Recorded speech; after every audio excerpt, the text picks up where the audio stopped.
নমস্কার বন্ধুরা, তোমরা সবাই কেমন আছো? আশা করছি ভালো আছো। আজ হোটেলে কি কি রান্না হচ্ছে দেখো।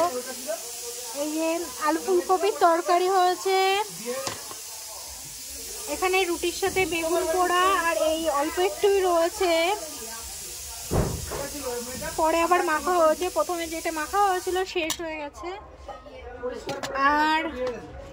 আর একটা নতুন আইটেম, কুমড়োর শাক দিয়ে ডাল দিয়ে সবজি,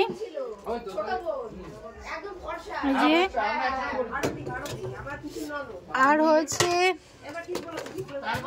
লেবু চিকেন, খুবই ফেমাস। এই যে এখানে আছে পেঁয়াজ কলি আলু দিয়ে ভাজা, আর এখানে রয়েছে মাছ ভাজা, আর এখানে আছে ভোলা মাছের ঝোল সর্ষে বাটা দিয়ে ঝাল, আর এখানে আছে ডিমের কারি। ডিম সকাল থেকে বিক্রি হয়ে গেছে, আর দুটো রয়েছে। আমার ভিডিওটা শুরু করতে লেট হয়ে গেছে। এই যে আর দুটো ডিমের কারি রয়েছে। তো তোমরা সবাই ভালো থেকো, আর আমাদের হোটেলে এসো।